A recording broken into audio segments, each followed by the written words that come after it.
বিশ্ব তামাক বর্জন দিবস উপলক্ষে কোচবিহার কোতোয়ালি থানার পুলিশের পক্ষ থেকে এক প্রশংসনীয় পদক্ষেপ নেওয়া হয়েছে। শনিবার দুপুরে শহরের বিভিন্ন গুরুত্বপূর্ণ স্থানে অভিযান চালিয়ে তামাকজাত দ্রব্য বিক্রির বিরুদ্ধে ব্যবস্থা নেওয়া হয়। অভিযানটি চালানো হয় শহরের স্কুল, কলেজ এবং হাসপাতালের আশেপাশের এলাকাগুলিতে। এই সমস্ত এলাকায় যেসব ব্যবসায়ীরা প্রকাশ্যে সিগারেট, গুটখা, খৈনি প্রভৃতি তামাকজাত দ্রব্য বিক্রি করেছিলেন তাদের বিরুদ্ধে কড়া ব্যবস্থা নেওয়া হয়।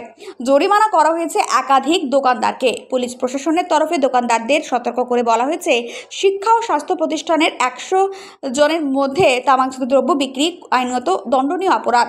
ভবিষ্যতে এই নির্দেশ অমান্য করা হলে আরও কঠোর ব্যবস্থা নেওয়া হবে বলেও জানানো হয়েছে।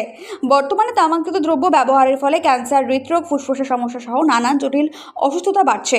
প্রতি বছর বহু মানুষ তামাক সেবনের ফলে অকাল মৃত্যুর শিকার হচ্ছেন। বিশ্ব স্বাস্থ্য সংস্থার রিপোর্ট অনুযায়ী তামাক জনস্বাস্থ্যের জন্য এক বড় বিপদ। তামাকের কুফল সম্পর্কে সচেতনতা ছড়াতে শুধুমাত্র প্রশাসনের পদক্ষেপ যথেষ্ট নয়, সাধারণ মানুষকেও এই বিষয়ে এগিয়ে আসতে হবে। পরিবার, সমাজ ও ভবিষ্যৎ প্রজন্মকে রক্ষা করতে হলে সকলকে মিলিতভাবে তামাক বিরোধী লড়াইয়ে শামিল হতে হবে। তামাক মুক্ত সমাজ গড়ার পথে এই ধরনের অভিযান এই ইতিবাচক পদক্ষেপ। প্রশাসনের পাশাপাশি সচেতন নাগরিকেরাও যদি নিজেদের দায়িত্ব পালন করেন তাহলে ভবিষ্যতে তামাক মুক্ত সুস্থ সমাজ গড়া সম্ভব।